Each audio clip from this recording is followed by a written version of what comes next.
What?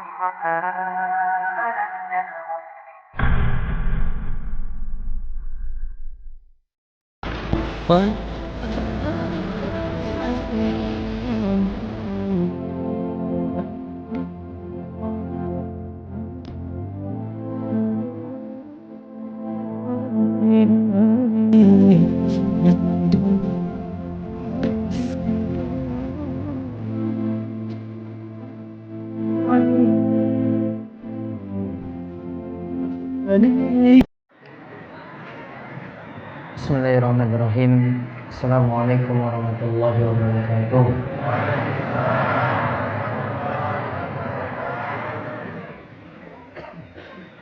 Alhamdulillahirabbil alamin. Hamdan katsiran thayyiban mubarakan fihi kama yuhibbu rabbuna wa yarda. Wa asyhadu an la ilaha illallah wahdahu la syarika lah. Wa asyhadu anna Muhammadan abduhu wa rasuluh. Allahumma shalli ala nabiyyina Muhammad wa ala alihi wa man tabi'ahum bi ihsan ila yaumiddin. Allahumma aslih lana dinana alladhi huwa ismatu amrina wa aslih dunyana allati fiha ma'ashuna wa aslih akhiratana allati fiha ma'aduna waj'al al-hayata ziyadatan lana fi kulli khair waj'al al-mauta rahatan min kulli syarr. Allahumma la sahla illa ma ja'altahu sahla wa anta taj'alul hazna idza syi'ta sahla. Sekarang tentang resiko berutang. Tujuannya biar ngurangi utang. Atau mikir-mikir nggak usah utang lagi. Nggih, mikir-mikir nggak utang lagi. Satu. Lanjut nggak ini? Lanjut. Kalau nggak mau ya takut nanti ngutang terus, ya nggak usah dibahas. Lanjut nggih? Lanjut. Yo wis tahu, wis ngerti resiko nih. Terus yang pertama, resiko berutang. Dari Urwah dari Aisyah radhiyallahu. Yang pertama, nomor satu. Berutang. Berutang mengajarkan untuk mudah berbohong. Berutang mengajarkan untuk mudah berbohong. Kalau banyak. Buat janji biasanya enggak tepati. Hadisnya langsung artinya. Nabi Shallallahu Alaihi Wasallam biasa berdoa di dalam salat. Allahumma inni a'udzubika minal ma'thami wal maghrab. Ini doa apa? Doa Nabi SAW dalam sholat untuk dijauhkan dari utang yang berat. Doanya apa? Allahumma inni a'udzubika minal ma'thami wal maghrab. Diulang sarangan. Allahumma inni a'udzubika minal ma'sami wal maghram. Terus. Ya Allah, aku berlindung kepadamu dari berbuat dosa dan sulitnya berhutang. Utang sulit. Utang sulit. Nah, ini doanya. Allahumma inni a'udzubika minal ma'sami wal. Lalu ada yang berkata kepada beliau sallallahu alaihi wasallam, "Kenapa engkau sering meminta perlindungan dari utang?" Rasulullah sallallahu alaihi wasallam lantas bersabda, "Jika orang yang berutang berkata, dia akan sering berdusta." Nah, kalau ngomong biasanya ngapusi. Terus, jika dia berjanji, dia akan mengingkari. Kalau buat janji orang ditepati. Betul apa enggak ini? Serempak banget ini, berarti ada yang pernah kena kasus kayak gini. Ono sing milih duitnya 100 ora dibalikke. Katane sesuk. Ya. Tagih lagi insyaallah minggu depan. Tagih lagi insyaallah minggu depan. Hari Senin. Seninnya Senin tahun depan berarti. Orang habis. Terus yang kedua. Lari dari utang akan dikumpulkan bersama golongan pencuri. Coba lihat dulu. Lari seko utang nanti pada hari kiamat akan dikumpulkan bersama golongan pencuri. Artinya dibaca dari Suhaib. Dari Suhaib al-Khair radhiyallahu anhu, Rasulullah sallallahu alaihi wasallam bersabda, siapa saja yang berutang lalu berniat tidak mau melunasinya, maka ia akan bertemu Allah pada hari kiamat dalam status sebagai pencuri. Dicatat masuk golongan pencuri. Al-Munawi berkata. Al-Munawi mengatakan, orang seperti ini akan dikumpulkan bersama golongan pencuri dan akan diberi balasan sebagaimana mereka. Jadi dia akan dikumpulkan bersama golongan pencuri, balasannya juga sama dengan para pencuri. Terus yang ketiga, Allah akan menghancurkan orang yang tidak mau mengembalikan utang.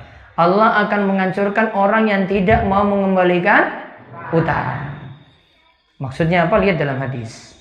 Dari Abu Hurairah radhiyallahu anhu, Rasulullah sallallahu alaihi wasallam bersabda, barang siapa yang mengambil harta manusia dengan niat ingin menghancurkannya, maka Allah juga akan menghancurkan dirinya. Di antara bentuk mengambil harta manusia itu bentuknya tidak mau mengembalikan utang. Kalau dia sudah punya niatan tidak mau kembalikan utangnya tadi, Allah akan hancurkan harta-hartanya. Maka biasanya orang yang lari dari utang itu nggak pernah hartanya itu penuh berkah. Selalu susah terus. Ya, jadi ini peringatan bagi orang yang lari dari utang, bukan orang yang mau melunasi utangnya sampai utangnya itu selesai lunas. Terus yang keempat, masih ada utang enggan disolatkan Nabi Shallallahu Alaihi Wasallam. Yang keempat ini Nabi SAW tidak mau menyolatkan orang yang punya utang. Dan ini cuma pilihan dari Nabi, bukan berarti orang yang punya utang tidak disolatkan sama sekali. Tetap disolatkan, namun Nabi SAW tidak mau menyolatkan. Ini hadisnya ada di sini, nanti silakan dibaca. Dan ini sama seperti kasus yang sekarang ini muncul gara-gara ya ini di beberapa masjid di Jakarta, fatwanya demikian. Kalau ada yang masih memilih non-muslim diangkat jadi pemimpin, maka tidak akan disolatkan. Saya katakan tidak masalah, dia fatwakan seperti itu. Itu pilihan. Ada kiai atau ada tokoh, ada takmir masjid yang vonis seperti itu. Pokoknya yang orang ini tidak akan disolatkan. Namun bukan berarti tidak akan disolatkan sama sekali. Tokoh-tokohnya saja yang tidak solatkan, yang lainnya tetap menyolatkan. Karena hukumnya fardu kifayah. Boleh membuat orang jera seperti itu. Ya, misalnya ada orang yang gantung diri. Ya, ada orang yang gantung diri. Kiainya tidak nyolatkan, dia suruh yang lainnya nyolatkan. Kalian nyolatkan, saya tidak mau nyolatkan. Biar orang-orang tahu kalau perbuatan ini salah. Boleh. Namun tetap harus disolatkan kalau yang meninggal itu adalah seorang muslim. Kemudian yang kelima langsung. Pahala jihad tidak bisa membayar utang. Orang yang berjihad pun kalau masih punya utang, tidak bisa dengan jihadnya untuk melunasi utang. Amalan jihad tidak bisa melunasi utang. Utang tetap harus dilunasi. Maka orang yang berjihad mati ketika itu masih punya utang belum tentu bisa selamat. Langsung yang keenam. Pada hari kiamat, kebaikan orang yang berutang akan diambil untuk melunasi utangnya. Pada hari kiamat, kebaikan orang yang berutang akan diambil untuk melunasi utangnya. Jadi tidak ada lagi uang, tidak lagi ada rupiah untuk lunasi utang pakai amalan kita. Coba baca hadisnya. Dari Ibnu Umar radhiyallahu anhuma, Rasulullah sallallahu alaihi wasallam bersabda, barang siapa yang mati dalam keadaan masih memiliki utang 1 dinar atau 1 dirham, maka utang tersebut akan dilunasi dengan kebaikannya di hari kiamat nanti. Karena di sana di akhirat tidak ada lagi dinar dan dirham. Lihat, karena nanti di akhirat tidak ada lagi rupiah, yang ada cuma amalan kebaikan dan kejelekan, maka yang dipakai untuk lunasi utang itu adalah diambil dari kebaikan kita. Kita punya sholat, sholatnya digunakan untuk nyaur utang. Kita punya amalan sodako ini untuk nyaur utang sampai utangnya itu lunas. Yang ketujuh, masih bergantung sampai utangnya lunas. Baik, langsung hadisnya dari Abu Hurairah. Dari Abu Hurairah radhiyallahu anhu, Nabi sallallahu alaihi wasallam bersabda, jiwa seorang mukmin masih bergantung dengan utangnya hingga dia melunasinya. Jiwa seorang mukmin masih bergantung dengan utangnya hingga dia melunasinya. Berarti kita tidak disebut selamat sampai utang kita lunas terlebih dahulu. Utang dibayar dulu, baru nanti bisa berikutnya mau masuk surga atau masuk neraka, mau selamat atau sengsara, itu dilihat dari lunasnya utang. Coba yang terakhir lihat perkataan Imam Asy-Syaukani. Imam Asy-Syaukani rahimahullah berkata, hadis ini adalah dorongan agar ahli waris segera melunasi utang si mayit. Maka ahli waris itu jangan mikir untuk pembagian waris terus. Biasanya kan waris terus kan yang dipikir ya. Utang bapaknya, mboknya nggak pernah dia pikir.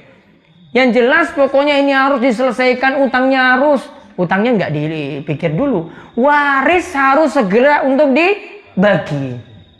Apalagi kalau sudah nggak ngerti agama lagi, tambah repot lagi untuk bagi waris. Berapa kali kalau laki-laki dapat dibandingkan perempuan? 2 kali nggih? 2 kalinya. Kadang nggak pakai mikir ini, pokoknya dibagi rata saja.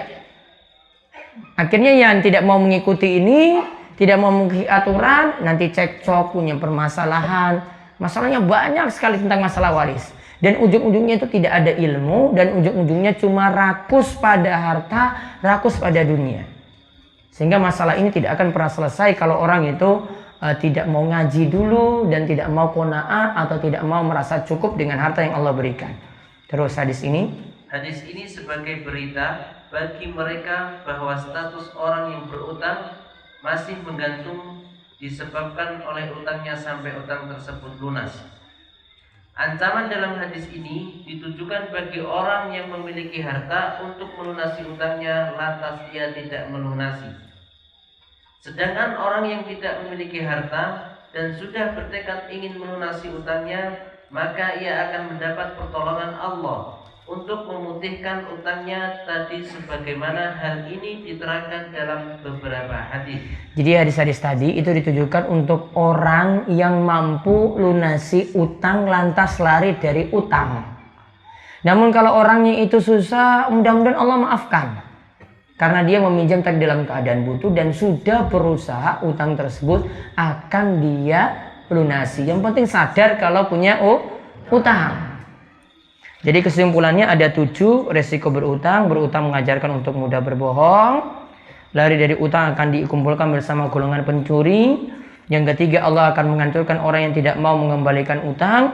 Yang keempat, masih ada utang enggan disolatkan Nabi SAW. Yang kelima, pahala jihad tidak bisa membayar utang. Yang keenam, pada hari kiamat kebaikan orang yang berutang akan diambil untuk melunasi utangnya. Yang ketujuh, masih bergantung sampai utangnya itu lunas. Dan mudah-mudahan Allah menjauhkan kita dari sulitnya utang. Baik, Bapak Ibu ada yang ingin bertanya, monggo, masih ada waktu 15 menit. Tes, ada Ustaz Putri. Oke, monggo. Sebentar saya sambil pengumuman, ada kegiatan Jumat Berkah besok di Masjid Al-Huda, Karang Girikarto jam 7:30 hari Jumat. Kemudian khutbah Jumat di Masjid Sudirman Panggang dilanjutkan dengan kajian Ba'da Jumat di Masjid Al-Huda Curug jam 1. Kemudian kajian malam Sabtu pada maghrib di Masjid Baitur Rahim Tepas pada maghrib sampai menjelang Isya. Kemudian kajian malam Ahad di Masjid Al-Huda Sawah pada maghrib sampai selesai. Kemudian kajian Ahad pagi tetap ada seperti biasa untuk bapak-bapak. Kemudian kajian malam Senin di Masjid Az-Zikra Ngampel. Monggo di antara pro jamaah yang bertanyakan bersilakan. Ingat buletinnya sudah sampai 5 nggih. Ya, yang belum dapat nanti bisa minta di pos satpam sana, ada edisi sebelumnya.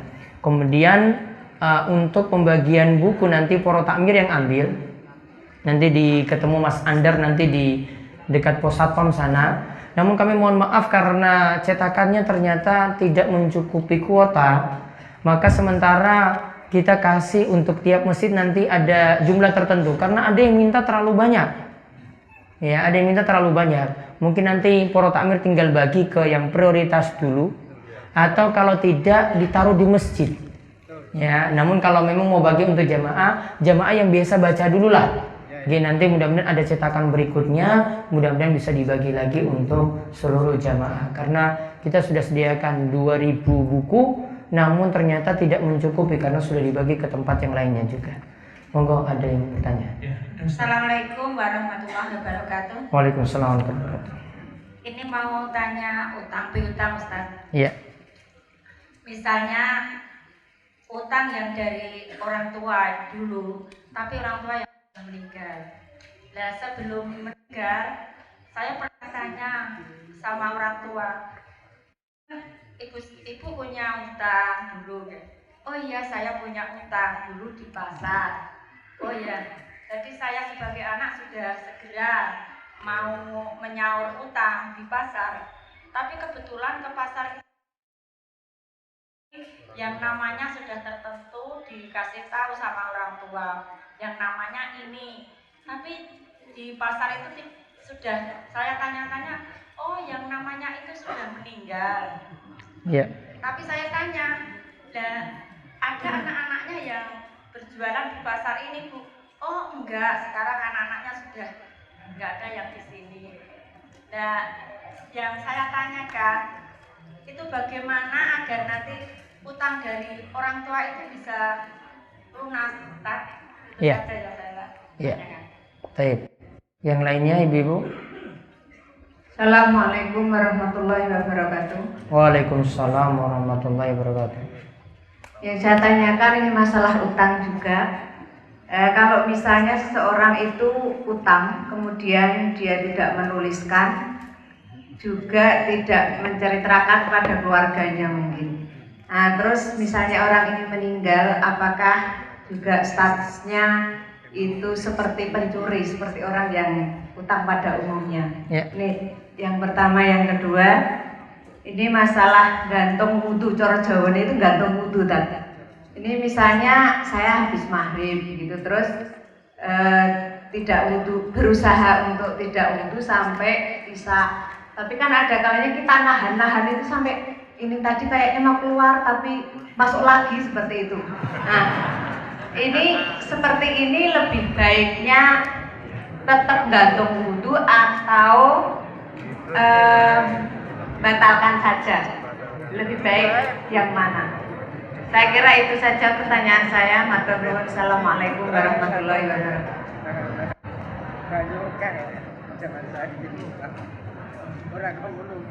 Iya, ibu yang lainnya? Ibu-ibu dulu. Ada lagi? Iya, sebentar Ustaz, satu. Assalamualaikum warahmatullahi wabarakatuh. Waalaikumsalam warahmatullahi wabarakatuh. Yang saya tanyakan begini Ustaz, ada pihak yang berutang, kebetulan yang berutang itu telah meninggal dunia. Dan saya tanyakan bagaimana hukumnya nanti bila yang berutang itu utangnya sudah dibebaskan. Itu bagaimana hukumnya bagi si hutang yang telah meninggal. Terima kasih. Assalamualaikum warahmatullahi wabarakatuh. Waalaikumsalam warahmatullahi wabarakatuh. Ada lagi Ibu? Atau Bapak? Bapak? Ya. Assalamualaikum warahmatullahi wabarakatuh. Waalaikumsalam warahmatullahi wabarakatuh. Ya, terima kasih Ustaz. Nama saya Suroto dari Pondok Pesantren Asidik Batu Sigar Ngawen yang baru dibangun. Saya menyampaikan pertanyaan jamaah yang saya tidak bisa jawab Ustaz, atau ragu. Pertama, utang untuk daftar ibadah haji Ustaz, karena kan belum mampu maka dia utang di bank untuk mendaftarkan kuota daftar haji, itu hukumnya bagaimana? Terus yang kedua, pengelolaan di pondok yang baru kami itu ada beberapa puluhan santri. Dari kemarin peresmian gedung belum masih ada utang juga. Terus ini harus dihadapkan dengan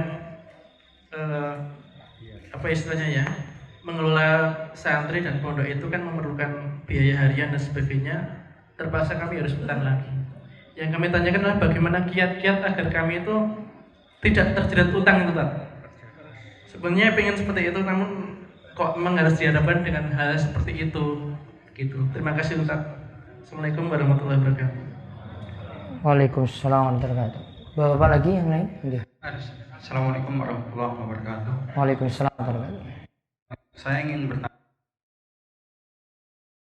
masih hidup itu saya kan dipasrahin uang sama kakek buat berobat gitu, tapi ternyata setelah sekian lama berobat itu kayaknya masih ada beberapa uang yang belum buat berobat itu. Tapi si kakek udah meninggal dunia gitu. Nggih. Terus saya berinisiatif untuk menginfakkan tuh apakah bisa gantikan seperti itu, atau mungkin saya harus bilang sama keluarga yang lain, atau gimana Ustaz? Ya. Terus yang kedua, masalah riba yang kemarin, kalau kita pernah kredit kendaraan misalnya, atau mungkin rumah gitu, terus nanti ketika kita udah tahu bahwa itu adalah riba, kita udah berusaha melunasi, apakah hasil yang kemarin itu harus dijual lagi, atau mungkin bisa dipakai? Sekarang masih proses pelunasan atau sudah lunas? Alhamdulillah Ustaz. Ya. Mungkin seperti itu Ustaz. Tanyanya apakah rumahnya atau kendaraannya dijual? Ya, atau bisa dipakai terus? Apakah bisa dipakai terus? Ya. Ya. Baik, tentang utang dari orang tua yang sudah meninggal dunia, ternyata yang pihak yang meminjamkan tadi, atau yang punya piutang, atau istilahnya itu pihak kreditur, itu sudah meninggal. Terus kita mau melunasi utangnya pada siapa kalau gitu? Kalau yang meminjamkan kita uang itu sudah meninggal. Solusinya kalau dicari-cari tidak ada, ahli warisnya juga tidak ada, maka solusinya disodakohkan. Jadi uangnya misalnya utangnya itu 1 juta, disodakohkan uang 1 juta ini berikan kepada orang miskin misalnya, atas nama orang yang telah meminjamkan kita uang. Atas nama orang yang telah meminjamkan kita uang. Terus yang kedua tadi dari Bu ini tentang utang yang tidak ditulis, itu statusnya nanti bagaimana? Apakah nanti kalau tidak dilunasi statusnya seperti pencuri? Karena nanti anggota keluarga tidak ada yang tahu. Tidak ada yang paham tentang utang tadi. Maka dirinci tadi, utangnya ini bagaimana dulu. Kalau memang dia dari orang yang susah, maka mudah-mudahan dimaafkan utangnya. Yang penting ketika di masa hidup, dia sudah berusaha melunasi utangnya tersebut. Namun kalau tidak lunas, mudah-mudahan Allah maafkan. Namun kalau ini dari orang yang lari dari utang, padahal dalam keadaan mampu untuk melunasi utang, maka orang seperti ini yang tadi dicatat seperti pencuri tadi, digolongkan dengan para pencuri. Adapun yang ketiga tadi tentang gantung wudhu, nahan kentut, sebenarnya tidak masalah, hukumnya makruh. Hukumnya makruh, baiknya tidak dilakukan. Kalau saya katakan baiknya tidak dilakukan, baiknya kentut. Wudhu ini batal, kemudian ulangi lagi wudhu. Karena nanti nahan-nahan seperti ini ya bagi dirinya ya nanti sakit. Yang kedua, nanti untuk sholat ngisa, misalnya ini maghrib sampai ngisa, untuk ngisanya juga masalah. Pas sholat jadi nggak konsen, karena mikir nahan kentut terus. Kemudian yang ketiga, ini ragu-ragunya banyak sekali. Wah, iki metu apa ora? Iki metu apa ora? Ragu. Ragu-ragunya banyak sekali, maka ragu-ragu ini harus dihilangkan. Ya, sudahlah batalkan saja. Kecuali kalau tidak ada masalah, kalau tidak ada gangguan sama sekali, dia pertahankan wudhu dari maghrib sampai isya, itu tidak ada masalah. Kemudian yang keempat tadi berutang. Yang berutang itu telah meninggal dunia, yang punya utang itu telah meninggal dunia, dan utangnya itu sudah dibebaskan. Kalau utangnya sudah dibebaskan berarti sudah dianggap selesai. Wa antasaddaqu khairul lakum in kuntum ta'lamun. Jika kalian itu mau memutihkan utang itu, maka orang yang meminjamkan uang ini dia berarti telah memberikan sedekah pada orang lain dan dianggap utang orang lain yang sudah diputihkan itu dianggap lunas. Kemudian tadi dari Pak Suroto dari Ngawen, utang untuk daftar ibadah haji, namun minjamnya pada bank. Saran saya tidak, biar ibadahnya itu berkah. Yang pertama seperti itu. Kalau bentuknya ini talangan haji, nanti ganti dari talangan tadi itu lebih besar, maka terjatuh dalam riba juga. Kemudian yang ketiga, perlu dipahami ayat yang kemarin kita bahas nih sampai 5 edisi ini, sampai utang tadi, tentang masalah riba. Kalau disebutkan tentang pemakan riba, kata para ulama, yang dimaksud di sini bukan hanya orang yang makan, bukan hanya rentenir, termasuk orang yang minjam juga. Ya, termasuk juga orang yang minjam. Kalau dikatakan dia akan bangkit dari kuburan, itu seperti orang gila yang kesurupan, maka orang ini termasuk orang yang jadi rentenirnya tadi, termasuk juga orang yang minjam, termasuk terkena dalam ayat tersebut. Maka tetap hati-hati memilih yang lebih halal, tidak meminjam lewat cara seperti itu. Kemudian tadi pengelolaan biar pesantren itu tidak punya utang, ya maka bangun usaha. Baiknya itu punya usaha sendiri. Ya, manfaatkan misalnya SDM dan sumber daya alam yang ada di masyarakat, bisa manfaatkan. Kalau sekarang bisa dengan teknologi, atau juga bisa memanfaatkan donasi yang ada di sekitar Ngawen dari orang-orang yang muslimin yang memang menaruh kepercayaan kepada pesantren tersebut, maka nanti insya Allah ada peluang untuk terus dibantu dan insya Allah hidupnya nanti tanpa utang. Kemudian tentang kakek yang masih hidup, uang untuk berobat masih ada sisa, bolehkah diinfakkan? Boleh diinfakkan. Sa'ad bin Ubadah pernah ibunya itu meninggal dunia dadaan. Dan ketika itu Sa'ad bin Ubadah tidak sempat mendapat wasiat dari ibunya dan tidak sempat juga melihat ibunya ketika ibunya meninggal. Maka dia tanya pada Rasul, wahai Rasulullah, bagaimana kalau saya menyedekahkan sesuatu atas nama ibu saya yang sudah meninggal? Termasuk di sini juga tadi bisa harta kakek itu disedekahkan. Maka Nabi SAW katakan boleh. Maka ketika itu saat itu mengatakan, kalau begitu kebun saya ini saya sedekahkan atas nama ibu saya. Kalau begitu kebun ini saya sedekahkan atas nama ibu saya, menunjukkan bahwasanya sedekah bagi orang yang meninggal dunia itu bermanfaat. Dan kata Ibnu Taimiyah, berdasarkan ijma atau sepakat ulama, sedekah pada orang mati itu manfaat, namun tidak perlu dikaitkan dengan waktu. Adapun yang terakhir tentang kredit kendaraan tadi atau rumah, yang jelas kalau kredit zaman ini bermasalah. Kemudian yang kedua tentang kendaraan yang sudah dimiliki dan sudah lunas tadi, apakah itu harus kita jual? Jawabannya tidak. Ya, jadi rumah yang sudah dimiliki tetap milik jenengan, kemudian kendaraan juga sama, tetap jadi milik kita. Namun yang pertama saya sarankan menyesal, tidak perlu mengulangi lagi dan tidak mengulanginya lagi besok. Ya, kalau sudah paham seperti ini. Kemudian yang kedua, saran saya manfaatkan rumah itu untuk kebaikan dan perbanyak sedekah juga untuk menutupi kesalahan-kesalahan yang ada. Kemudian rumah ini kenapa saya katakan tadi masih tetap jadi milik orang yang tadi mencarinya dengan cara kredit, karena ada kaidah yang disebutkan dari hadis Aisyah, al-kharraju bid-dhaman. Keuntungan itu bagi orang yang siap nanggung rugi. Kita nanggung rugi dengan utang tadi, walaupun kita tempuh cara yang keliru. Ya, kita nyesal dengan cara tersebut. Namun kita nanggung rugi, maka rumah tadi berarti jadi berhak milik kita. Karena kita berhak menanggung rugi, maka keuntungan itu untuk milik kita. Wallahu a'lam bishawab. Itu saja yang bisa kami sampaikan. Dan ini ada mohon didoakan kesembuhan cucu bagi Bu Ponikem jamaah Kanigoro yang sedang sakit di rumah sakit Wonosari.